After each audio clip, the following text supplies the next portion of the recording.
program sekolah gratis untuk anak yang tidak mampu, baik di negeri maupun swasta. Kalau negeri secara negeri otomatis sudah kan gratis, Pak ya. Berarti kan apa yang akan Bapak lakukan itu di swasta Pak ya. Di swasta ya.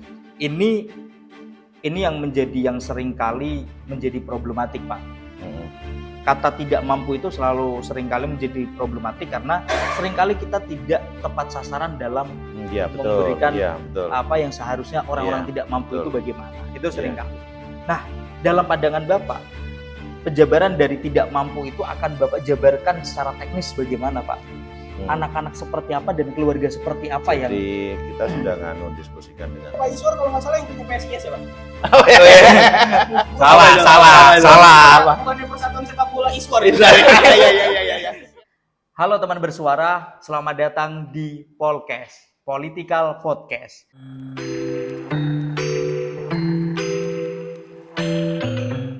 Political Podcast merupakan salah satu edisi yang ada dalam program dari Ruang Suara.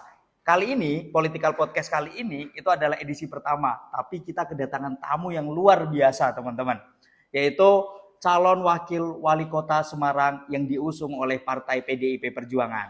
Teman-teman bersuara pasti udah tahu dong siapa beliau. Ya, beliau adalah Bapak Iswar Aminuddin. Selamat datang Pak di Ruang Suara. Siap. Ruang Suara. Iya, kita pernah ngonten bareng Pak ya dulu Pak ya. Katanya waktu itu Bapak merasa terjebak dengan pertanyaan saya. Kali ini apakah kita akan menjebak-jebak lagi dengan pertanyaan-pertanyaan serunya? Sebelumnya saya mengucapkan terima kasih Pak di tengah kesibukan Bapak hadir ke sini untuk ngobrol-ngobrol dengan kita. Itu merupakan salah satu support kepada industri kreatif. Ya kan? Kita diisi oleh teman-teman anak muda semua, mahasiswa semua Pak yang memang suka bikin konten. Nah, kali ini kita pengen membahas isu-isu tentang pilkada, khususnya pilkada di wilayah Jawa Tengah. Dan Bapak sebagai tamu kita pertama. Tapi di sesi kali ini kita nggak akan cuma ngobrol aja nih Pak. Biar makin seru kita sambil main game. Ya kan? Biar Bapak agak ke-distract sedikit sama pertanyaan-pertanyaan saya kan Pak. Biar kita sambil main game. Ini gamenya adalah, pasti Bapak udah pernah dong Pak. Ya kan? Ular tangga. Ya kata orang-orang sih ada filosofinya Pak ular tangga Pak. Tapi jangan jadi ular loh Mas. Iya. Kita jadi tangganya aja Pak. Jadi tangganya aja. Berat kalau jadi ular. Pak. Nah, ular tangga kan katanya filosofi sekali kehidupan Pak. Kadang naik, kadang turun, ya kan. Dan di akhir dengan finish kita kembali kepada Tuhan kan kayak gitu Pak. Oke, Bapak pengen warna yang apa Pak? Putih atau hitam? Warna hitam. Warna hitam. Lah Pak, sini Pak ya. Mulai dari sini. Peraturannya kita akan berdiskusi, kita akan tanya jawab Pak, sampai ular tangga ini selesai, siapapun yang menang. Bisa saya yang menang atau Bapak yang menang. Kayaknya kalau seri kan nggak bisa Pak. Kayak pilkada, pasti harus ada yang menang Pak. Oke. Yang pastinya nomor 1. Oh, pastinya nomor 1. Oke Pak, saya awali dulu karena di sini saya tuan rumah, Bapak tamu. Jadi saya mulai dulu dan juga nanti sekaligus saya akan lempar pertanyaan. Saya ada tamu, ada tuan rumah. Iya. Tuan rumah artinya bisa ngusir tamu toh. Kalau yang ini kita nggak berani ngusir-ngusir. Yang ini kita nggak berani ngusir. Karena saya nggak berKTP Semarang Pak. Berarti kalau di luar di sini, berarti saya bisa diusir dari Semarang Pak. Ya, oke kita mulai Pak. Saya kocok dulu 2. Saya berarti yang putih Pak ya. 1, 2. Silakan Pak. Sambil saya tanya nih Pak. Nomor apa? Nomor 1, 2, 3, 4. Naik. Cepat sekali naiknya ya. Pemain ini. Kita diskusi dengan dulu Pak. Saya awali dari hal yang kecil Pak. Cita-cita Bapak waktu kecil apa sih Pak? Cita-citanya enggak jelas sih Mas. Jadi kok pertanyaanmu serius banget. Enggak serius, ini santai nih Pak. Cita-cita Bapak waktu kecil ngapain ini? Tapi benar kok. Cita-cita saya dari dulu ya pengen berguna aja sih bagi bangsa negara. Ya memang kelihatannya apalagi klise banget, tetapi apalagi saya kan orangnya pendiam ya, jadi banyak selalu bermimpi-mimpi tentang masa depan. Berarti berguna untuk masa depan. Itu dari kecil sampai sekarang masih tetap Pak? Sampai sekarang masih ada. Wah Bapak nggak seperti anak-anak pada umumnya berarti Pak? Karena umumnya itu waktu kecil pengen jadi pilot, nanti waktu SMP pengen jadi dokter, waktu SMA pengen jadi tentara, waktu kuliah pengen cepat lulus aja katanya. Gitu. Berarti tetap ya konsisten, pengen berguna untuk nusa dan bangsa. Nah, klise sih sebetulnya. Cuman ya memang apa ya, melihat ya pergaulan ya, karena saya kan memang orangnya nggak pernah maniak dalam satu komunitas sih, Oke. sehingga banyak hal yang kemudian saya dibentuk oleh komunitas-komunitas yang ada, mau masuk ke anak-anak apa yang kalau dikatakan sekarang kayak kreak-kreak gitu ya pernah juga, ya masuk ke komunitas remaja masjid ya pernah, jadi komunitas-komunitas itu saya tidak pernah membatasi diri. Berarti memang terbentuk dari lingkungan yang multikultural Pak ya. Multikultural sekali. Nah, ngomong-ngomong waktu kecil juga nih Pak. Apa sih mainan Bapak waktu kecil yang paling Bapak ingat sampai sekarang? Waktu kecil. Mainan. Kan di Makassar Pak ya? Iya. Ya. Ya saya anunya kalau di rumah saya itu kan tempatnya kumpul anak-anak ya. Iya. Ya ada yang main bola, ada yang main apa pingpong, tenis meja, sepedaan, macam-macam. Jadi kalau saya sih paling senang dengan tenis meja. Tenis meja. Ya, berarti kemungkinan kalau Bapak jadi tenis meja Kota Semarang makin enggak juga. Oh, enggak juga.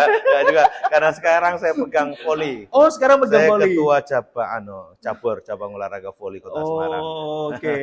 Menarik. Pantesan di Semarang banyak orang-orang suka main voli. Ya, amin ya, alhamdulillah. Ya. Nah, itu kan waktu kecil, Pak. Ya. Kita geser ke yang lebih dewasa dikit. Ya. Ya, mulai perpindahan antara diri remaja ke dewasa lah. Waktu SMA, Pak. Zaman Bapak sekolah SMA dulu, itu lebih suka duduk di depan apa di belakang, Pak? Wah, paling asik di belakang. Iya, paling asik di belakang. Biar bisa mantau-mantau yang depan gitu, Pak. Iya. Paling belakang bisa melipir juga. Karena kebetulan kelas saya itu ada pintunya di belakang juga. Iya. Jadi melipir bolos itu paling enak. Oh, melipir bolos paling enak. Kita sambil main dulu nih, Pak. Kita sambil main dulu. Berarti saya lagi, Pak ya. Loh, aku dulu wong tadi. Oh, ya naik ya, saya maaf, Pak. Salah ini kita. 6. Langsung mana nih? ke sana, Pak ya. 1, 2, 3, 4, 5, 6. Wah. Lagi berarti, Pak. 6, Pak ya, lagi. 1. Oke. Ini 5. 1, 2, 3, 4, 5. Kita naik juga, Pak. Siap saya senggol nggak, Pak? Enggak, saya lagi belum, Pak, kan naik. Oh ya, naik. Kamu Ya. lagi dulu toh. Kita senggol 5 lagi. 1, 2, 3, 4, 5. Oke. Tahan dulu lah, Pak. Biar kita sambil ngobrol. Mainan itu kan biar santai aja ini, Pak. Nah, tadi kan udah jelas tuh, Pak. Waktu SMA lebih suka duduk di belakang daripada di depan. Iya.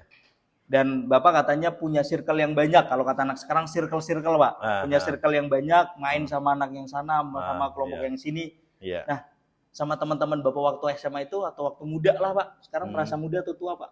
Masih muda. Oh, masih muda. Berarti waktu remaja, Pak? Iya. Waktu remaja, itu Bapak dikenal sebagai sosok yang bagaimana sih, Pak? Ya, apa ya? Kayaknya enggak beda dengan sekarang. Enggak beda dengan sekarang, Enggak beda jauh karena apa waktu remaja itu saya jarang di rumah sih ya. Jadi banyak main, banyak berkawan, banyak apalagi ke komunitas-komunitas. Berarti dari SD sampai SMA itu sekolah tapi masih di lingkungan rumah itu, Pak? Masih lingkungan masih rumah. Satu kota itu, Pak ya? Masih Oke. Nah, kalau kita inget-inget hal konyol yang pernah Bapak lakukan waktu kecil, Pak? Mungkin masih teringat nih, hal paling konyol yang paling memalukan lah. Saya pernah berantem sama kakak saya.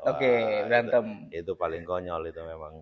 Ya anak kecil, anak bungsu ya. Yeah. Anak bungsu kan menangan. Yeah. Wah, bertengkar sama kakak saya, mas saya. Saya waktu itu sampai lempar apa ya? Sempat kena sama kakak saya. Kena tak lempar apa ya? Batu itu waktu itu. Wah ya, itu penyesalan seumur hidup. Setelah itu sudah dapat. Oke. Kalau itu sih nggak konyol, itu udah kriminal itu. Dilempar batu katanya. Aduh. Oke, Pak. Ini hal yang menarik juga, Pak. Setelah itu Bapak melanjutkan studi di Universitas 45. Iya. Sekarang nama kampusnya udah berubah, Pak ya? Berubah, Bosowa. Udah Bosowa. Iya. Bosowa. Ambil teknik juga, Pak ya? Sipil. Kalau nggak salah teknik sipil. Kemudian setelah itu selesai jadi PNS nih, Pak. Jadi PNS. Iya. Apa sih struggle-nya PNS zaman dulu sama sekarang, Pak? Kalau yang kemarin kan sampai ribut tuh beli e-materai, Pak. Zaman dulu gimana, Pak, struggle yang jadi PNS zaman dulu, Pak? Zaman dulu struggle-nya tuh jadi PNS apa ya? Ya kita berupaya untuk pendekatannya lebih. kalau punya jalur ya dapat, kalau Oh. enggak ya sudah selamat tinggal. Oke. Tetapi saya waktu itu peralihan sih. Ya. Peralihan dari sesuatu yang gampang menjadi sesuatu yang agak susah. Jadi pencarian bentuk metode penerimaan pegawai negeri sipil. Oke. Sehingga bagi saya waktu itu ya berat juga karena saya sendiri kan bukan dari keluarga yang Ya. memiliki jaringan yang luas, sehingga ya alhamdulillah saya bisa diterima. Oke. 3 kali saya ikut Oh, Tes tes PNS itu 3 kali. 3 kali. Berarti Bapak lulus kuliah tahun tahun 94. tahun 94, 97 baru keangkat PNS Pak ya? 97 baru keangkat. Oh, berarti 3 kali itu 3 kali gagal saya terus. gagal Kurang terus. orang dalam, Pak ya? Kurang Kurang orang dalam. Kurang kuat orang dalam. Ada orang dalam sih ada. Oh, ya, ya. ada. Cuman kan saya rada idealis juga sih Pak. Oh, Awal-awal. jadi nggak mau menggunakan itu. Iya, dicoba dulu Oh. ternyata ya nggak bisa. Berarti memang tahun-tahun segitu itu memang untuk menjadi pegawai negeri sipil memang harus mempunyai akses dari Iya. dalam juga, Pak ya? Harus punya akses. Jadi peralihan sih waktu itu Iya. antara punya orang dalam dan harus tes. Oke. Mulai mungkin di 97 Bapak langsung lolos, itu memang sudah mulai agak ketat berarti, Pak? Iya, 97 sudah agak mulai Sudah tes agak karena mulai sudah ada ketat. tesnya juga. Ya. Kalau dulu kan cuma apalagi mengganti. Jadi Oh, misalkan ada pegawai negeri ya. pensiun, NIP-nya tuh diganti sama orang lain, bisa turun ke anak, bisa turun kemana. Oh. Zaman dulu pernah ganti NIP istilahnya. Ini ada yang menarik, kayak gitu ada terjadi, Pak. Pekerjaan Iya. seperti itu Karena dulu kan orang nggak mau jadi PNS. Oh, Banyak pengennya jadi pedagang, Oh gitu, jadi Pak. pengusaha. Karena terkenal tau zaman waktu itu PNS gali lubang tutup lubang. gali lubang. tutup Enggak, lubang. zaman-zaman saya itu kan PNS gajinya sangat kecil banget. Kalau zaman Bapak nggak pada suka jadi PNS, kenapa banyak orang yang ngomong PNS itu Dan pekerjaan idaman mertua, Pak? Dulu enggak juga. Oh, dulu enggak? Dulu enggak juga. Cuman kan kebetulan istri saya itu kan keluarga PNS. Oh ya. Sehingga terbiasa dengan pola hidup PNS. Teratur, Teratur. bangun subuh, terus kemudian berangkat kantor, pulang waktu itu sore. jam 2 Jam udah 2 udah pulang, pulang. jam 2 Iya. pulang. Jadi seperti itu kehidupan PNS zaman dulu. Beda ketika reformasi terjadi itu kan, terus kemudian semuanya berubah, tatanan kan semuanya berubah, sehingga menuntut PNS yang lebih dituntut profesional, terbuka, transparan dan lain sebagainya.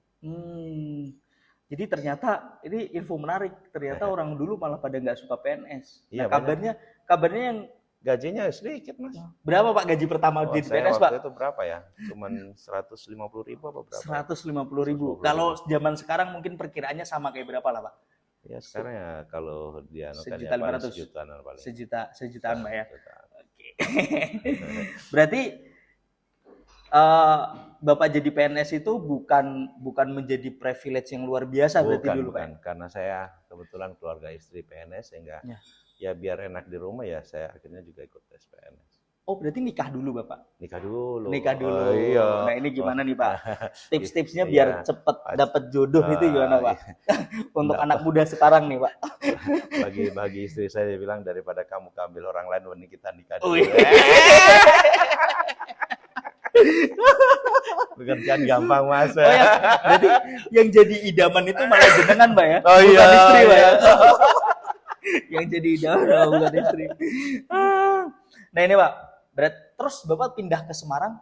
Saya pindah Semarang 94. 94 pindah Iya. ke Semarang. Kebetulan kan saya nikah 94. Ya. Saya pacaran 92, saya menyelesaikan kuliah dulu, terus kemudian langsung nikah 94. Langsung nikah. Begitu selesai kuliah langsung Oh, istri Bapak yang orang Semarang? orang Semarang asli. Oh, istri Bapak yang orang Semarang. Jadi 94 langsung nikah, langsung pindah ke Semarang. Oh, langsung pindah Semarang. 97 itu berarti mendaftar PNS Daftar itu di PNS, Semarang berarti, Pak ya? Semarang. Enggak Di juga Semarang, dari enggak. Makassar Di berarti ya? Semarang. Oh gitu. Luar biasa, langsung jadi orang Jawa Tengah. Nah ini, Pak, dengan sejalur panjang Bapak menjadi PNS itu, dari awal sampai sekarang, terakhir menjadi sekda, Pak ya, terakhir menjadi sekda dan melepaskan itu semua dan mencalonkan diri menjadi calon wali kota Semarang, apa pertimbangan yang menjadi pertimbangan utama, Pak?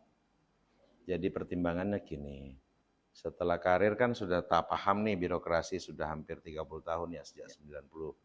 Daftarnya sebetulnya 96 sih, terus kemudian 97, hampir 30 tahun mengabdi.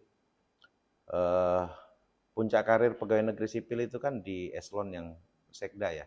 Oh ya. Itu yang puncak karir, dan saya berpikir saya sudah 5 tahun jadi sekda. Kalau ada wali kota baru, saya yakin bahwa saya tidak akan mungkin menjadi sekda lagi. Sehingga kemudian padahal masih banyak cita-cita dan harapan sebetulnya untuk membangun Semarang yang memang sudah bukan mau melebihi, tetapi saya secara pribadi sudah paham apa yang harus kita lakukan dalam menata kota Semarang seperti apa, baik dari sisi sosial, ekonomi, budaya, dan infrastruktur, dan lain sebagainya. Lah, ketika saya tidak lagi menjadi sekda, saya kan pasti bukannya di kotak, tetapi mau ditempatkan di mana lagi. Karena untuk naik eselonnya, saya harus mencari eselon di Jakarta, eselon 1. Padahal saya sekeluarga itu kan tidak begitu tertarik dengan sebuah hal yang terlalu harus ke Jakarta dan lain sebagainya. Sehingga saya berdiskusi sama istri, ya tetap kita harus di Semarang saja untuk membimbing anak-anak mencapai karir yang baik juga. Sehingga saya putuskan sama istri, ya udah kita tetap di Semarang. Apa nih setelah ini? Kan masih 4 tahun baru saya pensiun. Lah kebetulan ada apalagi pemilihan wali kota. Saya banyak berdiskusi dengan senior, sesepuh, bini sepuh, dan kalau saya selesai di sekda, saya tidak bisa berbuat apa-apa lagi. Kan masalahnya di situ, padahal masih banyak harapan-harapan, cita-cita tentang masa depan kota Semarang mau diapakan. Itu kan yang ingin kita kawal dengan baik agar betul-betul tahapan-tahapan pembangunan di kota Semarang itu betul-betul memang sudah tersusun dengan baik. Oke. Menurut Bapak, apa sih yang kurang dari kota Semarang, Pak? Banyak sih, Mas. Tetapi bukan berarti tidak baik, tidak. Ya. Tetapi memang perkembangan sebuah kota kan ada tahapan ya. Betul. Kalau dikatakan pembangunan sudah selesai, maka kota itu tidak akan pernah bisa berkembang lagi. Kan gitu ya? Iya. Lah pembangunan kan pasti terus bertahap sesuai dengan tuntutan apalagi makro dunia, perkembangan anak-anak kita dan lain sebagainya. Lah kota Semarang saat ini memang membutuhkan banyak hal sih sebetulnya, termasuk menyiapkan anak-anak muda ini untuk menyongsong ke tahun emas Indonesia. Apalagi setelah rencana pembangunan jangka panjang nasional sudah disusun, harapan kita kan mempersiapkan bangsa ini menuju 2045. Itu sudah ada di dalam rencana jangka panjang pembangunan nasional. Ya. Kemudian diturunkan ke RPJP provinsi dan daerah. Nah, di sana sudah kita tata apa yang harus kita lakukan agar kemudian kesiapan kita menjadi sebuah negara yang maju itu sudah disiapkan dari awal sekarang. Termasuk di RPJPD Kota Semarang. Nah, salah satu prioritas pembangunan kita adalah bagaimana menciptakan generasi-generasi muda atau biasa kita sebut dengan milenial maupun Gen Z agar betul-betul mereka siap. Bukan saja siap dari sisi kemampuan akademis, tetapi kemampuan karakter, kemudian kemampuan spiritual. Karena negara kita ini kan sudah memiliki sebuah kebudayaan yang sudah mengakar, jangan sampai kemudian kita menjadi negara yang maju, tetapi kemudian meninggalkan akar budaya bangsa yang kita miliki, gotong royong, kemudian adat istiadat, kemudian adabnya sendiri, itu kan yang harus kita rawat dengan baik, karena itu kan sudah warisan para leluhur yang memang itu menurut saya budaya yang sangat susah untuk kemudian kita hilangkan. Betul. Karena sesungguhnya kebudayaan Indonesia itu kan sesuatu makna hakikat daripada sebuah kehidupan menurut saya. Jadi sangat eman apabila kita menjadi negara yang maju tapi kemudian meninggalkan budaya yang menurut saya justru hakikat kehidupan ada di sana. Oke. Sama dengan di Jepang juga kan mereka ada kebudayaan yang kemudian memacu mereka untuk maju. Iya. Ini menjadi fenomena juga Pak di Kota Semarang. Kalau berbicara soal sopan santun, kebudayaan adat Jawa yang gotong royong dan lain sebagainya. Dengan fenomena akhir-akhir inilah Pak, yang anak muda kreak-kreak itulah bisa disebut kreak-kreak itulah. Iya. Itu fenomena baru atau sebenarnya sudah lama di Semarang? Oh, sudah lama sebetulnya. Bukan cuma di Semarang ya. Di kampung saya juga di Makassar dulu ya memang itu sudah ada antar kampung, kemudian itu biasa menurut saya. Cuman sekarang yang jadi persoalan ketika bagaimana membina mereka pembinaan, karena itu ada masanya kok. Ya. Nggak mungkin seterusnya ada hal-hal yang seperti itu, cuman butuh memang pembinaan. Sehingga di dalam kemudian visi misi saya dengan Bu Agustin, bagaimana membangun sebuah, ya usulannya panjenengan tadi, ya salah satunya seperti ini, co-working space misalkan, kemudian lapangan-lapangan sarana umum yang dapat dimanfaatkan secara bersama-sama dengan anak-anak muda kita, kumpul bareng dan lain sebagainya. Itu paling teman-teman kira itu sekali aja wis tobat atau sekah ngono. Kan gitu. Sama juga dulu dengan saya waktu zaman muda dulu. Ya kan gitu. Wah, itu kok ngene terus uripku tuh ya. Kan gitu. Nah, akhirnya ada sebuah kesadaran. Berarti memang harus diberikan sebuah ruang ruang, kreatif lah, ya, Pak. ada ruang kreatif. Oke, Pak. Ya, Kita main dulu, Pak. Sambil main dulu. Terlalu Ya. serius ini udah ini, Pak. Ya, ya. Ya. Oke, Dua, Pak. Dua. Oke, 3, Oke. 2. 5, Wih, 1, munggahi. 2. Sini, Pak. Iya, 1, 2, 3, 4, 5. Iya. Saya ini yang menang sepertinya. 5 lagi, Pak. 5, 1, 2, 3, 4, 5. Kita punya barista, Pak, Ya. yang siap untuk menyajikan kopi. Ini kan dari tadi udah main, udah ngobrol biar sambil minum bisa di barista. Keren nggak? Barista. Baristanya cewek apa cowok Ki? Cowok, Pak. Aduh, kru kita cowok lagi, Pak. Kok orang normal gitu. Oh, hidup itu berpasang-pasangan kok. Para Aduh. cowok kabeh. Nah, di kita itu barista itu ada kepanjangannya, Pak. Apa? Ada kepanjangannya. Apa, Mas Cici? Barista tuh di sini ada panjangan ya, Pak. Apa? Bagian roasting tamu. Wah, ini mulai. Jadi saya kurang afdol kalau cuma bikin kopi ya. Iya. Tapi kalau bisa ya roasting juga, Pak. Barista nggak cuma itu. Sebenarnya saya mau nyampein beberapa aspirasi, Pak. Dari teman saya, dari warga-warga Semarang yang saya temuin, katanya tuh ada, Pak. Apa itu? Kenalan dulu, Pak. Iya. Nama saya Ilham, Pak. Iya, Mas Pak Ilham. Iswar, kita ketemu yang kedua kali, Pak. Iya. Pak Iswar ini calon wakil wali kota ya, Pak. Wakil wali kota. Berpasangan dengan Ibu Agustina. Iya, Ibu Agustina. Agustina Bilujeng Pramestuti. Wilujeng, dan Pak Iswar, Iya. disingkat Nawar. Nawar. Disingkat Nawar. Agustina.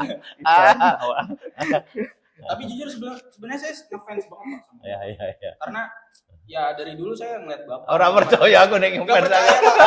Nggak percaya. Saya saking ngefans ya, Pak. Tuh, wallpaper HP. Oh, iya. Padahal baru diganti tadi. Baru diganti. Terus juga katanya Bapak tuh seorang yang punya nama lengkap Iswar Aminuddin. Iya. Kelihatan banget, Pak. Bapak kayak kemarin dukung 01. Iya. Soalnya ada kata amin, Pak. Ada kata amin, Pak. Terus katanya Pak Iswar kalau nggak salah yang punya PSIS ya, Pak? Oh, iya. Salah. Bukannya Persatuan Sepak Bola Iswar. Iya. Keren. Iya. Pinter. Nggak punya, Iya, Pak. Masa ya sepak bola dijadikan alat politik? Iya. Terus fakta menarik, Bapak Iswar lahir tanggal 2 Februari, betul, Pak? 3 Oh, 3 Februari ya, 3 Februari. Dan zodiaknya kalau nggak salah itu Aquarius, Pak. Aquarius, yes. Nah, setahu saya itu Aquarius itu penuh dengan gagasan, Pak. Oh ya, betul. Karena kalau penuh dengan ikan Gaya. namanya aquarium. Iya. Terus katanya Aquarius itu independen dan penuh dengan pendirian. Yes. Tapi saya rasa ini salah besar, Pak. Iya. Karena Bapak diusungnya sama partai PDIP. Iya. Pak. Emang bisa independen, Pak? Apa? Bisa independen. Oh, ini bukan independen. Oh, bisa insya Bisa, Allah. bisa bebas ya, Pak. Bisa bebas. ya. Karena bukannya harus jadi petugas partai. Karena saya rasa Iya, Pak, iya. misalkan dibebaskan pun, Iya. takutnya tuh Bapak seperti calon anggota DPR yang dipecat kemarin, Pak. Tahu kan ya, Pak? Oh, iya tahu. Nah, ini kan jatuhnya bukan petugas partai, Pak, jadi petugas partai. Sebentar doang, Pak, sebentar doang. Terus juga Pak Iswar lahir di Makassar, betul? Kasar betul. Makassar. Terus juga sekarang mau jadi calon wakil wali Wakil kota. wali kota, Saya iya. rasa jarang-jarang, Pak, orang timur menguasai dan menginvasi orang Jawa, Pak. Oh, keliru ini, keliru. Soalnya biasanya orang enggak Jawa selesai sejarahnya dia. Oh. Bukan penguasaan sebetulnya, tapi saling tolong menolong. Soalnya saya tahu Pak, biasanya orang Jawa menginvasi orang Jawa. Oh. Ya, kan Jawa Pak, Indonesia Pak. Iya. Siapa Apalagi tuh? sekarang udah punya raja ya Pak. Raja Jawa Pak. Oh, Sultan Hamengkubuwono kan? Ya itu kan. Terus juga Bapak nih keren banget dari dulu S1 Pak ya. S2 kelihatan banget ngejar IPK. Apa itu? Nah, makanya bagus. Takutnya ketika nanti menjabat malah dikejar KPK. Jangan. Insya Allah. Jangan ya Dek ya. Jangan deh. Jangan deh.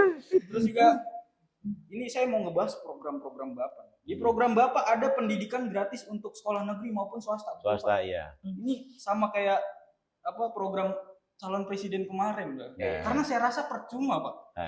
Karena nggak mempengaruhi suara, Pak. Karena Indonesia itu pengaruhnya sama makan siang. Kayak pendidikan susah, Pak. Tapi bagus. Harusnya apa programnya apa tuh harusnya? Makan siang gratis tuh. Dilanjutin ya. Kayaknya ya. Iya. Terus apa lagi nih? Terus juga Bapak menyediakan tiket bus gratis seperti BRT kepada siswa-siswa. Kurang lebih gitu ya, Pak. Jadi mohon maaf, Pak. BRT yang bayar aja ngebulnya. Gimana gratis? Astaga. Lah justru kayak gitu makanya digratisin. Wah, takutnya Pak. Saya pernah Pak, saya berangkat rapi Pak. Pulang-pulang jadi Black Panther. Pak. Hitam semua satu minggunya teman-teman. Bagian saya berharap Pak, Bapak sebagai yang ahli pembangunan sebenarnya gampang Pak dapat suara itu. Membangun Semarang itu gampang. Benahin aja Pak Semarang Timur. Semarang Timur. Banjir rob itu kan. Bahkan Pak Endi, Pak Ganjar kayak itu nggak bisa Pak. Pusing mereka. Bahkan Donald Trump disuruh nanganin sana Pak. Mungkin dia juga pusing Pak. Mungkin dia ketika nyampe Indonesia nggak Donald Trump lagi. Jadi Donald Bebek malah berenang deh banjir rob. Terus juga ya segitu sih Pak paling. Gitu aja. Gitu aja Pak. Lah roastingnya mana? Ya segitu aja Pak. Gitu aja. Takutnya diserang sama yang lain. Udah Pak, silakan dinikmati Pak. Saya mau ada acara lain Pak. Iya. Yang punya PSIS tadi. Pak, saya. Oke, Barista. Oke Pak. Kita lanjut main lagi roasting Pak ya. Oke. Tetap dingin Pak ya. Dingin. Enggak yang hangat-hangat Pak ya. Berarti enggak ada yang di-cut Pak ya. Enggak ada yang di-cut. Kita sambil main lagi Pak. Tadi Monggo, siapa? Bapak. Oh, saya Ya. ya. Saya main lagi. 4 Pak. Oh, oke. 1. Nah, masih selamat saya. Kalau 2 gawat. Kalau 2 gawat. Ayo, Pak. 6, Pak. Aduh. 3, 4, 5, 6. Wah, sorry ya. Cepet banget. Aduh, ini kalau cepat selesai kita ngobrolnya selesai juga 1, nih, Pak. 2, 3, 4, 5, 6. Lagi, Pak. Kan 6. Aduh, 6 lagi. 3, 6. Ini cepet banget ini selesainya. Kita stop dulu ini 6 5. lagi. 5 ya? Pak. 5. 1, 2, 3, 4, 5. Masih selamat teman-teman. Kita lanjut tadi. Kita lanjut tadi sambil ngobrol. Bapak diusung oleh PDIP Perjuangan Pak ya di sini Pak ya. Kan awalnya Bapak keliling kemana-mana tuh Pak ya, untuk mengambil rekom di semua partai kayaknya Golkar, PSI juga waktu itu Pak ya kalau nggak salah. Dan akhirnya berlabuh dengan PDIP Perjuangan. Ceritakan dong Pak kisah di balik itu semua. Jadi saya kira saya kan dari birokrat ya. Ya. Birokrat yang bukan orang partai mencoba untuk mencari rekomendasi kan pasti kemudian karena enggak punya partai kan harus kita keliling. Ya. Keliling, tentu banyak pertimbangan yang apalagi dari kawan-kawan partai tentang sosok Iswar Aminuddin. Kemudian saya coba untuk ya waktu itu sudah dapat surat tugas misalkan ya dari Golkar, PSI, terus kemudian dalam perjalanan ada apalagi calon yang lain masuk kemudian saya. Tetapi bagi saya sih sebetulnya itu adalah bagian perjalanan kehidupan ya. Saya selalu beranggapannya begini, boleh kita berkeliling mencari karena bagian daripada ikhtiar. Ya. Tetapi yang menentukan semuanya ya kembali lagi kepada Yang Maha Kuasa, kepada Tuhan Yang Maha Esa, kepada Allah Subhanahu wa taala. Dan saya yakin bahwa bergabungnya dengan PDI Perjuangan, rekomendasi yang dikeluarkan PDI Perjuangan bagian daripada apalagi jawaban Allah kepada saya bahwa kamu harus lewat sana. Oke. Single factor Pak ya, PDI Pak ya? Iya, single factor. Single factor. Single factor. Menurut Bapak PDI itu partai yang gimana sih Pak? Ya keren ya. Keren. Karena ideologi dan apalagi banyak bersama-sama dengan rakyat, kemudian kuat menurut saya mesin politiknya di Kota Semarang. Ya. Terus kemudian kolaborasinya oke. Kolaborasinya oke. Iya. Nah Dan ini saya yakin bahwa dengan diusungnya lewat PDI Perjuangan yang paling tidak saya bisa berbuat lah untuk Kota Semarang. oke. Pada dasarnya berarti siapapun yang pengen bersama dengan saya, ayo kita bekerja bersama. Iya, yang penting kan itu. Yang penting itu. Iya. Nah ini Pak, PDI Perjuangan single factor untuk melawan koalisi yang sangat besar di kandangnya PDI Perjuangan. Seberapa yakin Bapak untuk memenangkan pertarungan ini Pak? Ya yakin aja Mas. Yakin? Yakin kalau apalagi kalau niat kita baik, niatnya baik dan apalagi saya sendiri secara pribadi kan sudah lama bekerja, sudah lama berbuat untuk masyarakat Kota Semarang. Ya kembali lagi kepada masyarakat Kota Semarang yang sudah melihat bagaimana kerja kita, bagaimana indikator-indikator pembangunan di Kota Semarang yang semakin membaik. Walaupun itu bekerja secara kolaboratif dengan semua pihak. Dan memang itu yang kita butuhkan. Semarang nggak bisa dibangun oleh satu kelompok, satu komunitas, tetapi dibangun akibat daripada sebuah kolaborasi. Saya sering mengatakannya begini, bahwa sekecil apapun peran kita sebagai warga Kota Semarang, pasti kita memiliki peran membangun Kota Semarang. Kita doakan saja Kota Semarang itu sudah bagian daripada apalagi pihak yang ikut membangun Kota Semarang. Oh jenengan walaupun kita bermain yang membangun loh. Ya. Paling tidak ada anak muda yang memiliki pemikiran untuk untuk bangsa. Nah ini melanjutkan berbicara Bapak tadi menyinggung anak muda yang berpikiran untuk bangsa.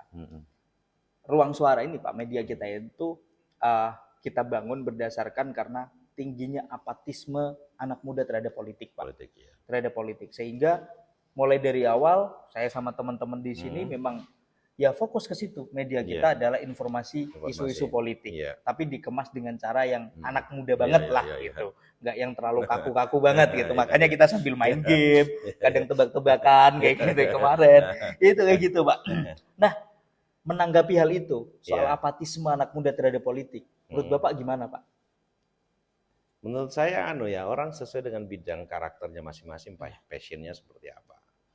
Tapi kalau bagi saya artinya bahwa yang penting anak-anak muda Kota Semarang itu mau untuk berbuat, mau untuk bergerak, agar kemudian bisa menjadi sebuah modal bagi pribadi dan bagaimana kemudian dia bisa melihat sosok dia, di manakah saya harus melangkah untuk mengambil sebuah positioning untuk masa depan dia sendiri maupun bagi bangsa. Anak muda saya kira tidak apatis kok terhadap politik menurut saya. Karena ya buktinya mereka datang juga nyoblos setiap tahun, apalagi mereka rata-rata di 80% angka tingkat partisipasi kita. Artinya bagi saya bahwa anak muda itu bukan berarti berdiskusi tentang, dia tidak berdiskusi tentang politik, bukan berarti mereka apatis terhadap politik. Tetapi karena manusia itu kan terkadang juga malas untuk berdiskusi hal-hal yang tidak sesuai dengan passionnya mereka. Tetapi sebagai warga negara, saya kira mereka kewajibannya untuk datang ke TPS, ya itu kan yang utama bagi saya. Tapi saya agak kurang setuju dengan ketika kita melihat apatis atau tidak hanya berdasarkan 5 tahun sekali kita datang ke TPS. Iya, karena menurut saya sebagai anak muda kita harus lebih dari itu, Pak.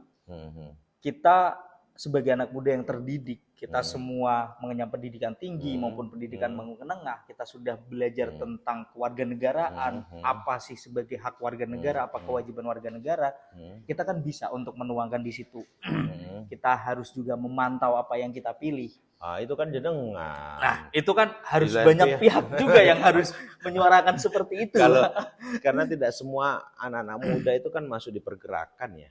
Betul. Karena tidak semua anak muda pergerakan, dia berbuat sesuatu, datang kemudian berbuat sesuatu bagi bangsa, saya kira itu sudah hal yang bagus menurut saya. Lah beda dengan panjenengan yang berada di pergerakan-pergerakan gitu, ya memang mereka punya tugas, teman kawan-kawan yang ada pergerakan untuk memantau perjalanan pemerintahan, kemudian agar bisa menyeimbangkan antara input, output, dan outcome-nya.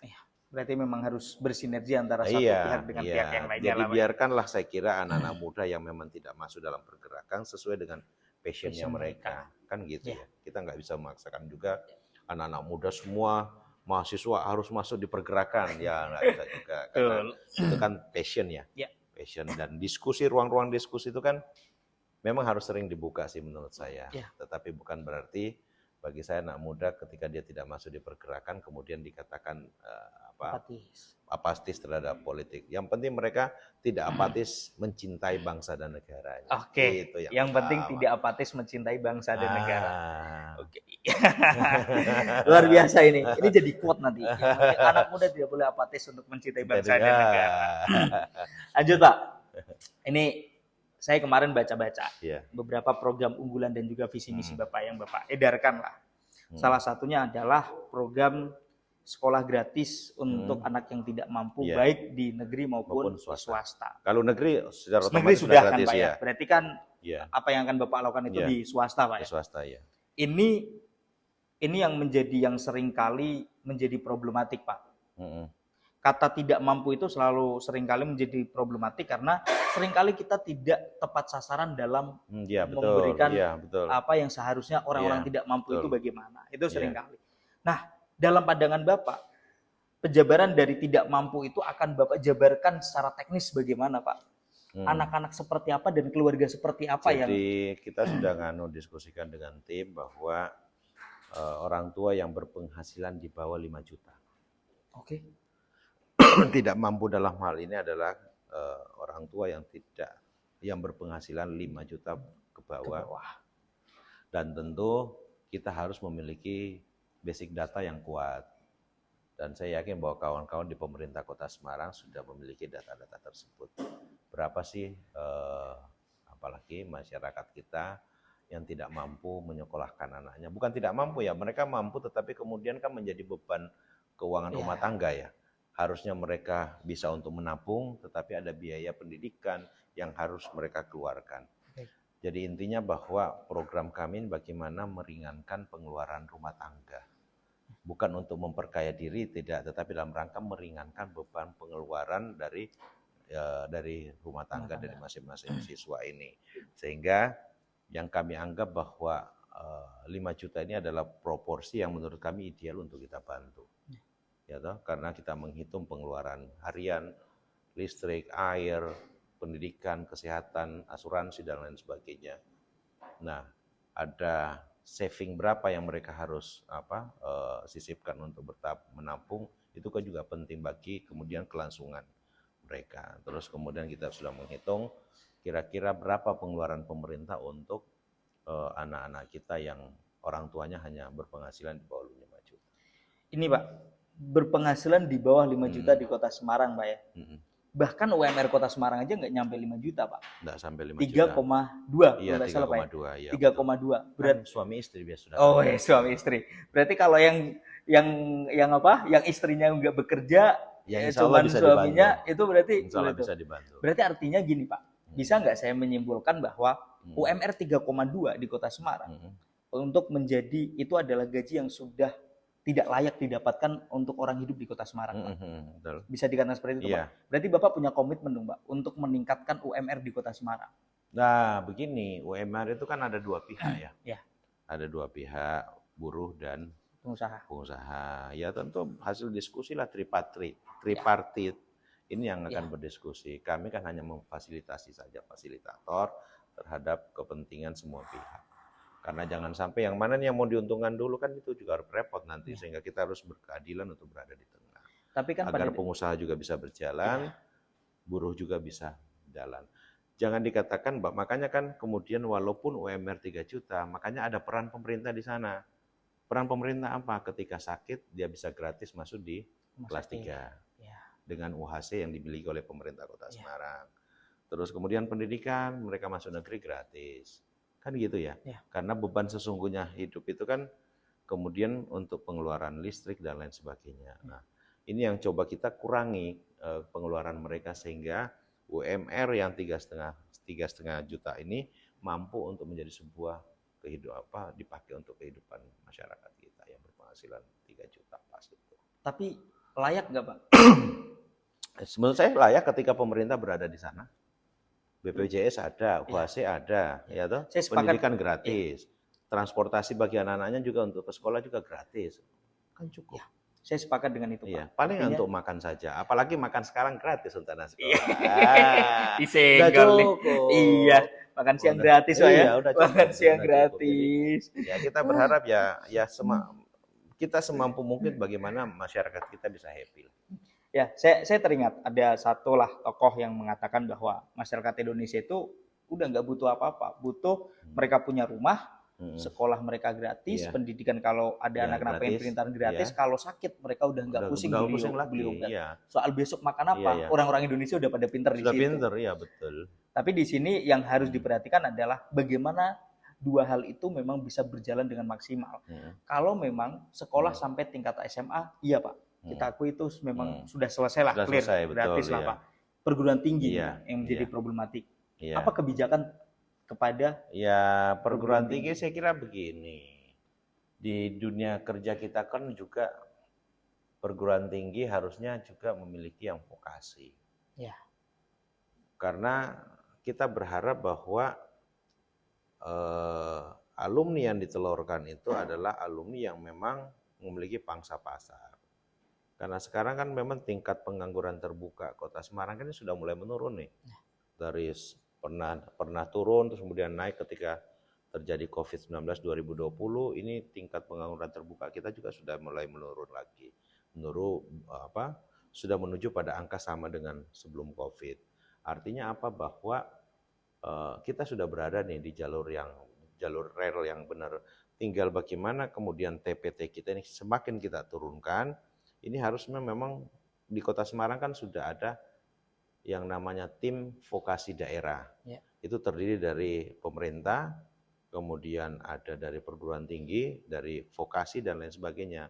Sehingga kita berharap bahwa investasi yang masuk di Kota Semarang disesuaikan dengan anak-anak kita alumni mana ini. Jadi perguruan tinggi harus menyesuaikan nanti investasi A masuk, kalau bisa alumninya juga yang diperkuat adalah untuk mendukung investasi yang ada di Kota Semarang. Sehingga kebijakan UKT bisa. Sehingga kebijakannya pun, ini anak-anak kita sudah siap untuk masuk di dunia kerja yang memang ada pasarnya. Suatu contoh misalkan kemarin kami sempat berdiskusi dengan kawan-kawan dari restoran, resto. Kami kalau mencari tenaga kerja banyak ke luar kota Pak, Bu. Nah, kenapa? Karena tenaga kerja yang dihasilkan itu belum mampu untuk menjawab kebutuhan dari kawan ambil dari Jogja. Nah, ini yang akan ke depan kita akan coba agar kemudian tantangan atau apalagi pertanyaan dari kawan-kawan resto ini bisa terjawab. Oh, kita punya sekolah vokasi kok. Vokasi sebagai manajer, apalagi resto misalkan. Barista, tapi kalau barista yang tadi itu tidak perlu pendidikan ini. Ini sak ngomong itu, terserah nih kira butuh. Barista misalkan di Semarang kan banyak dari Bandung, Jogja kan. Betul, Pak. Ini kita butuh sekolah-sekolah yang vokasi yang mampu untuk menjawab pasar ke depan. Ya. Artinya memang kebijakan-kebijakan tentang bagaimana kampus dan juga lapangan pekerjaan itu bisa linear. Harus linear. Ya. Nah, kita lanjut lagi. Sama aja dengan linear toh. Saya ilmu politik, Pak. Politik, tapi kan sebagai pewawancara orang sekolah ya.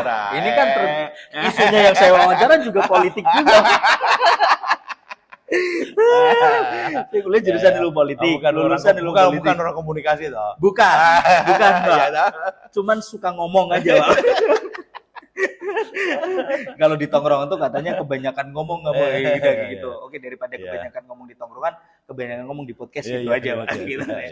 Nah, di salah satu program Bapak juga nih Pak, tentang penanggulangan banjir. Ya Semarang semua orang sudah tahu lah Pak. Rop-rop di wilayah mana aja sudah tahu. Mangkang, Tambak Lorok, Kaligawe. Namun yang sangat saya notice dari 11 program unggulan Bapak, di situ yang tertulis adalah penanganan dan juga mengurangi banjir. Apakah bisa diartikan bahwa Bapak sudah menyerah untuk penanggulangan banjir? Tidak ada kata menyerah. Jadi begini, terjadinya rop itu kan pertama akibat global ya, pemanasan global. Betul. Air laut semakin naik. Kemudian yang kedua, daratan kota Semarang itu kan masih muda.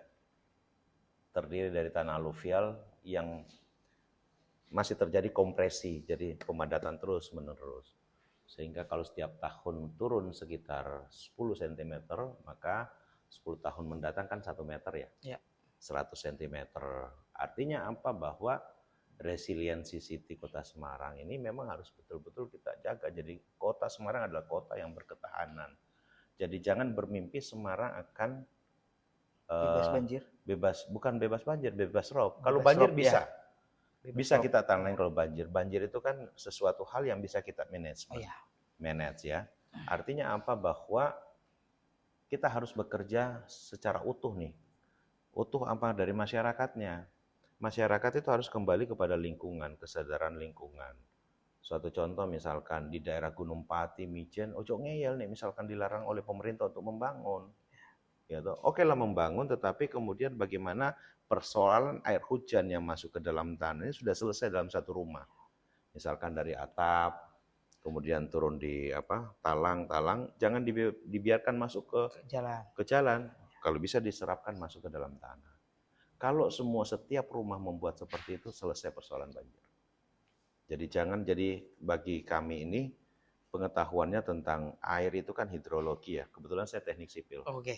Jadi ada yang namanya evaporasi, ada namanya infiltrasi. Evaporasi itu kan naik ya, menguap. Ada kurang lebih 35% harus kita uapkan. Jadi persoalan di Kota Semarang kan banyak perubahan fungsi lahan. Terutama, mohon maaf kalau saya bisa berbicara dengan kabupaten sekitar, itu kan banyak terjadi perubahan fungsi lahan, sehingga ini memang harus kita ada kerjasama antar daerah. Apa yang diperbuat oleh kabupaten di atas kita, itu harus sama dengan program kita, sehingga kemudian jangan sampai beban itu justru masuk di Kota Semarang. Ini peran memang harus ada di pemerintah provinsi untuk mengkomunikasikan antar dua wilayah daerah ini, yaitu untuk evaporasi. Kemudian yang infiltrasi misalkan, dikoreksi ya, saya lupa infiltrasi masuk ya. Harus masuk ke dalam tanah, itu harus 45%. 45% kalau semua rumah di daerah atas sudah memakai resapan, sumur resapan mulai dari genteng, air hujan masuk ke dalam, itu keren. Dia tidak akan menjala. Air yang tidak masuk ke dalam tanah itu namanya run off ya. Run-off-nya harusnya paling tidak cuma 15% dan itu masuk ke dalam sungai. Sehingga beban sungai kita tidak terlalu berat sehingga harapannya tidak terjadi air luapan dari sungai. Kapasitas sungai kita harus kita jaga. Nah, sekarang sudah naik sampai 150%. Nah, ini harus kita jaga. Bisa sih ada metode dengan manajemen rekayasa teknik misalkan seperti yang terjadi di Kali Beringin. Kali Beringin itu kan yang di Mangkang, tadi jenengan sebutkan, itu kan sering terjadi banjir dan sekarang sudah tidak karena kapasitas sungainya sudah dilebarkan. Lah, kalau cuman kapasitas yang kita tinggikan, tanpa kemudian ada perubahan budaya hidup dari masyarakat kita, nanam tanaman, kemudian airnya dimasukkan dalam tanah, itu akan sia-sia. Beban untuk membangun kapasitas semakin besar, butuh duit yang banyak. Yuk kita bareng-bareng seluruh masyarakat ini membangun. Kembali lagi ke lingkungan. Makanya kan waktu saya awal-awal sering ketemu dengan anak milenial, teman-teman milenialnya harusnya sadar terhadap lingkungan. Yuk kita bareng-bareng untuk merubah mindset masyarakat kita yang hanya membangun kemudian tidak memikirkan lingkungan. Kalau mau membangun bikinlah resapan, kalau tidak mau ya sekalian enggak usah membangun, gitu. Artinya itu akan Bapak telurkan dalam kebijakan. Iya.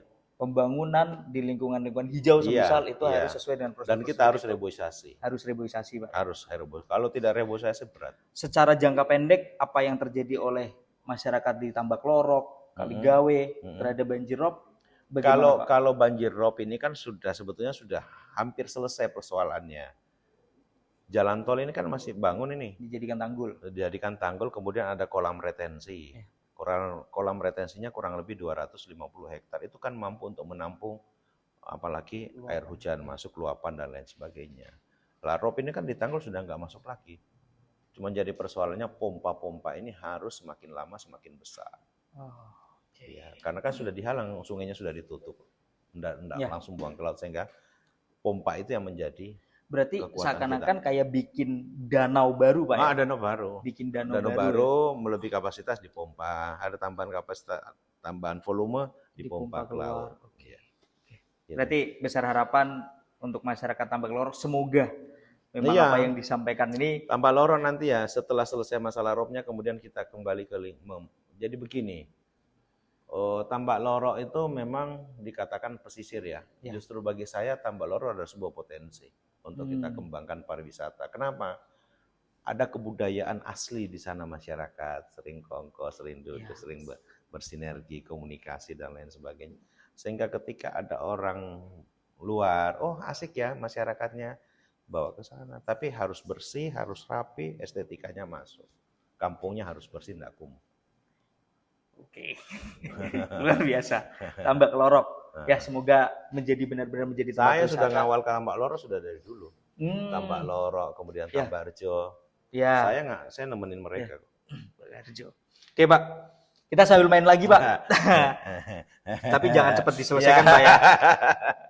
Wah, 6 saya. Oke, 1, 2, 3, 4, 5, 6. Ya Allah, turun. Turun gitu. Berarti harus banyak belajar. Iya, saya harus banyak belajar. 4. 1, 2, 3, 4. Masih selamat. Aduh, ini udah mau selesai nih, Pak. Kita tahan-tahan dulu nih biar gak selesai. Oke, selanjutnya nih, Pak. Ya. Dari 11 program unggulan Bapak lagi, Pak. Ya. Saya tidak melihat ada pelestarian budaya dan juga cagar budaya, Pak. Ada. Budaya dan apa? Budaya. Pelestarian budaya. Ya. Dia masuk pada misi.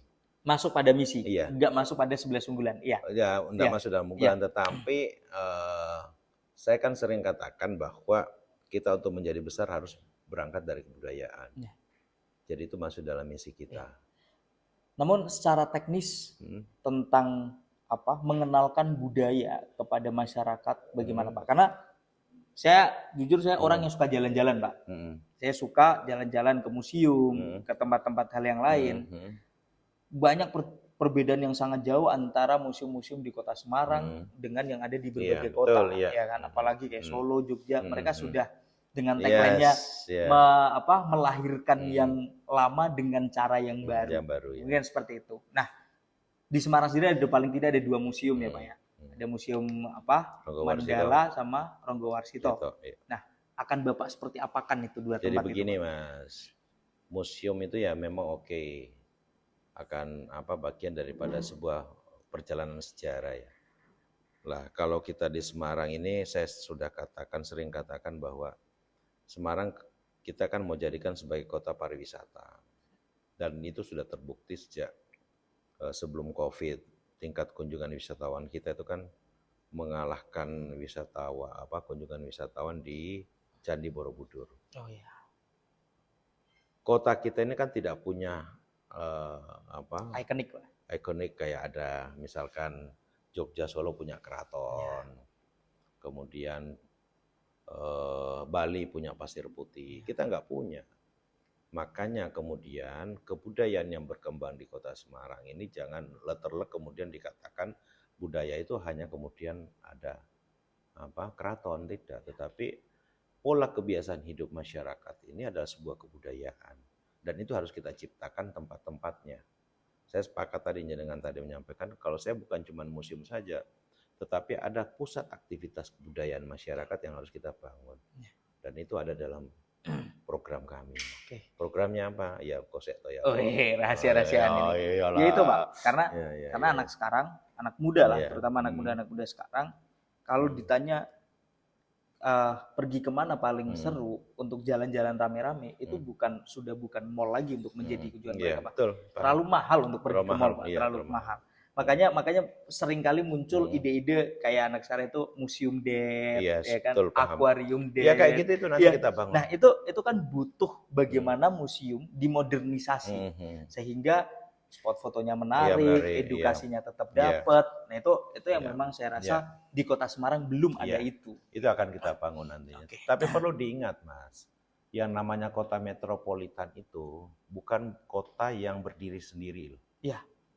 Kota metropolitan itu adalah kota yang dimana mampu bekerja sama dengan kawasan hinterland, aglomerasi. Waktu zaman COVID itu kan terkenal dengan namanya aglomerasi. Ya. Sebetulnya aglomerasi kalau kita bahasakan dalam perkotaan namanya metropolitan. Metropolitan itu kan berarti bukan bangunan yang tinggi, bukan. Tetapi kota metropolitan Semarang dengan hinterland ini yang harus kita satukan.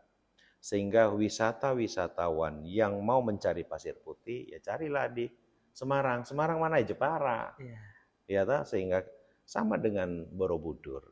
Borobudur itu kan letaknya di Magelang. Tetapi wisatawan ngertinya Jogja. Iya toh? Ya. Lah ini yang harus ini berarti sudah tercipta sebuah yang namanya metropolitan.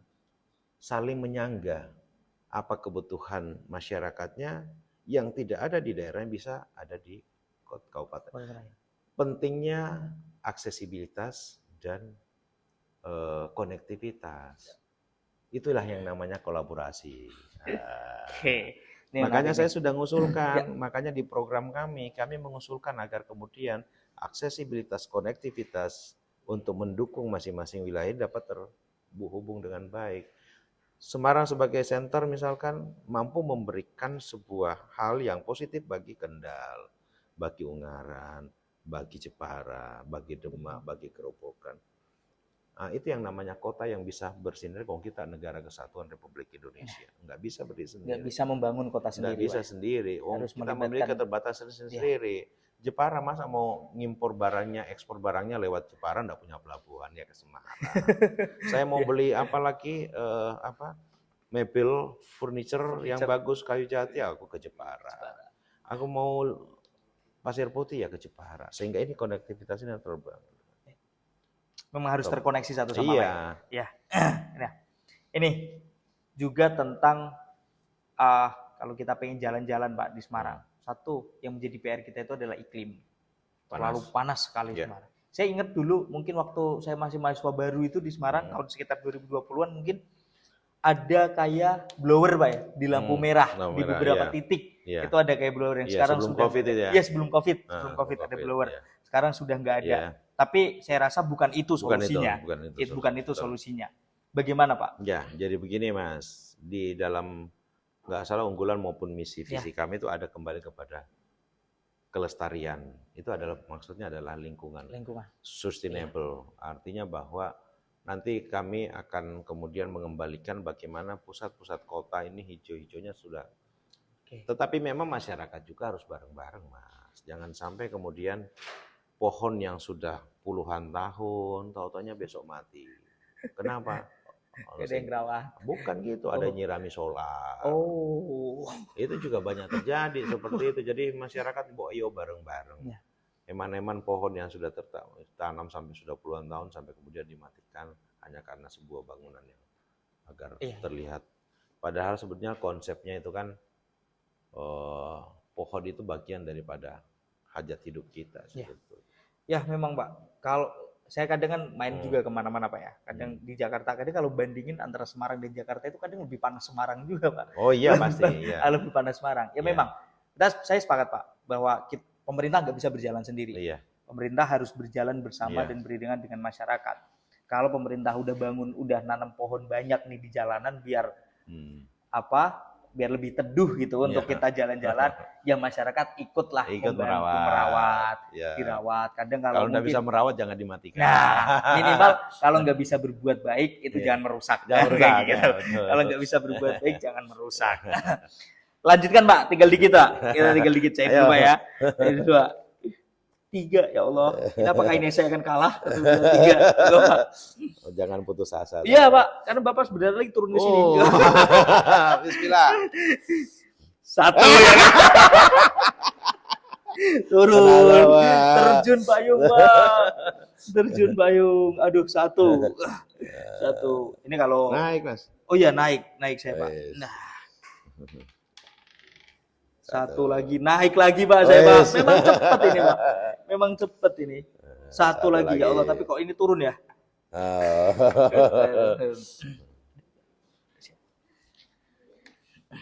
5 Pak. 5. 5 Pak. 1, 2, 3, 4, 5. Oke. Kita ada nih Pak sesi apa? Terakhir Pak. Iya. Sesi terakhir kita yaitu tawar tanya Iswar. Jadi kemarin kita singgung-singgung lah di media sosial kita. Siapa yang pengen tanya Pak Iswar nih gitu. Kita terbuka untuk umum. Pak Iswar siap dihabisi ya, pertanyaan.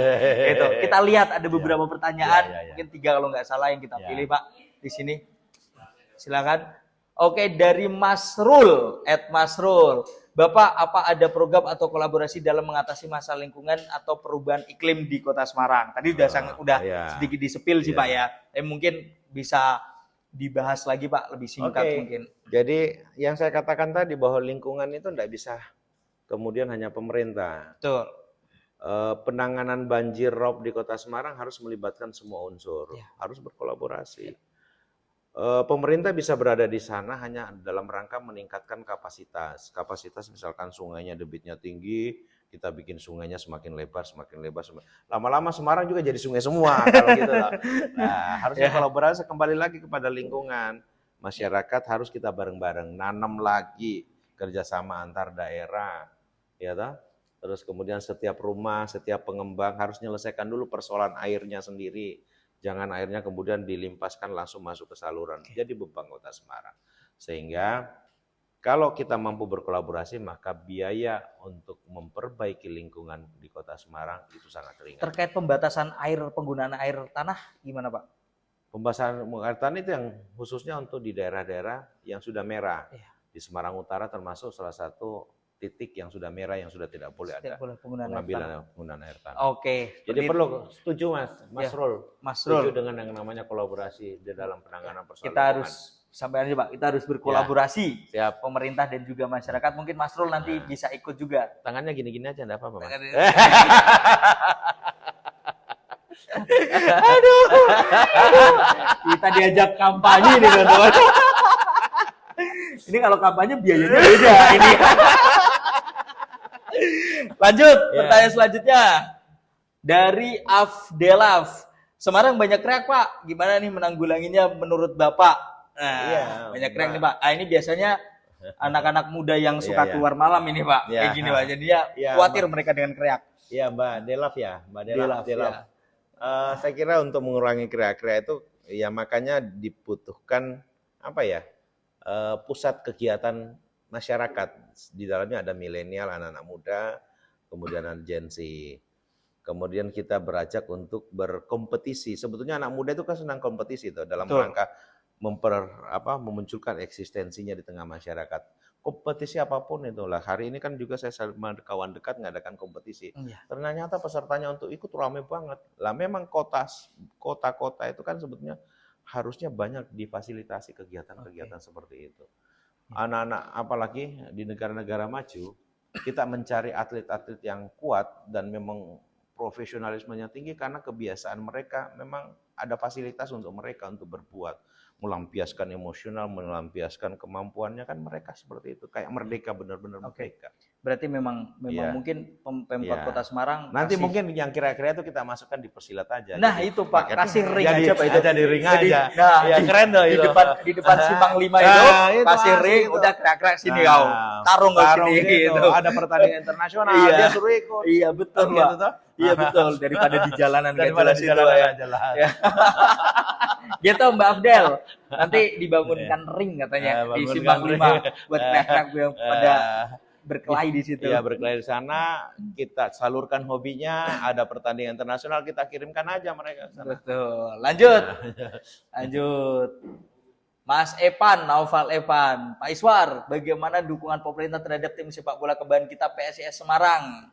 Iya, Gimana nih, Pak? ya kita memang visi misinya ke depan itu bahwa olahraga itu kan sudah menjadi sebuah industri ya. Ya. Olahraga sudah menjadi sebuah industri, apalagi undang-undang tentang olahraga kan sudah ada industri olahraga. Ya. Jadi mulai dari hulu sampai ke hilir dan apalagi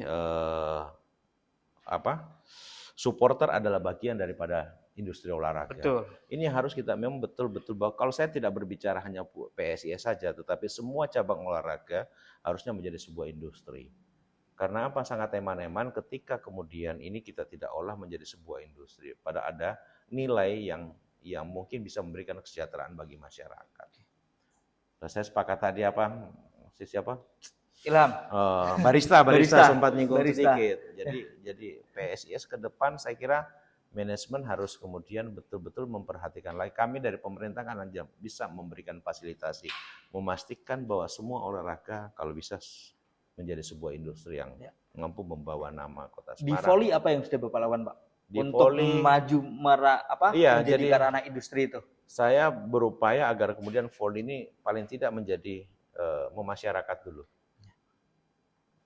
Saya enggak Bandung, Jawa Barat, itu atlet volley-nya banyak.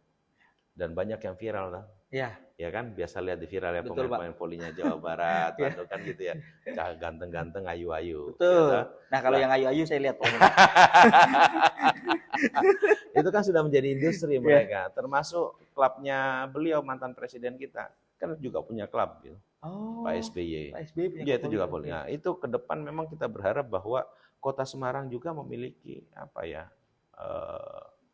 klub-klub yang memang mampu untuk membumi kemudian menasional sehingga kemudian atlet kita di Semarang bisa semakin percaya diri. Apalagi pelatih-pelatih Kota Semarang, atlet-atlet Kota Semarang lebih percaya diri bahwa ada pemerintah berhadir di sana. Ada bisa menjadi sebuah industri. Alhamdulillah kemarin waktu pada saat Porprov ini tidak pernah terjadi, medali emas putra-putri kita mampu sandingkan pada Porprov kemarin. Artinya bahwa memang butuh keseriusan untuk membangun olahraga. Ya. Oke, Pak. Mungkin ini permainan kita belum selesai. Ya. Tapi diselesaikan sama Krea tadi. Udah nanti diselesaikan sama teman-teman, Pak. Belum selesai. Terima kasih, Pak. Kita selesaikan diskusi ini. Tapi sebelum kita selesai, saya pengen mungkin ada beberapa pesan lah dari Bapak untuk masyarakat Kota Semarang khususnya sebagai himbauan. Ya, gitu. Baik, matur nuwun. Kampanye juga nggak apa-apa, Pak. Ya, jadi alhamdulillah saya bareng-bareng podcast sama Ruang Suara yang dimana tim ini adalah tim anak muda yang kreatif tentu dalam rangka memberikan pendidikan politik kepada masyarakat.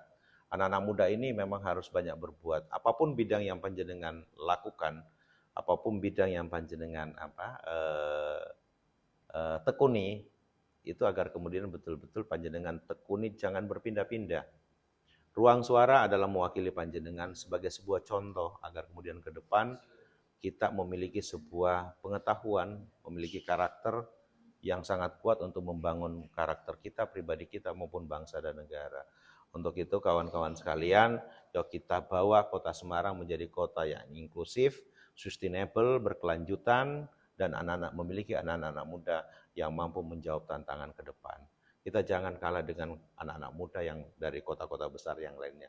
Tetapi saya yakin bahwa anak-anak muda Kota Semarang lebih memiliki sikap karakter yang lebih positif. Matur nuwun, jaga itu agar kemudian kita bisa tetap membawa Semarang semakin hebat. Semarang bersatu. Asik. Satu. Luar biasa, Semarang bersatu. Pak, saya minta tagline, Pak, sebutin tagline Ruang Suara. Your voice is ours. Itu ada tagline kita. Kalau saya ngomong Ruang Suara, your voice is ours gitu ya. Oke. Ruang Suara, your voice is ours. Oke, terima kasih banyak, Pak. Terima kasih telah menyempatkan waktu kita berdiskusi di sini, Pak. Oke, terima kasih. Selamat bertemu di edisi podcast selanjutnya. Terima kasih, Pak.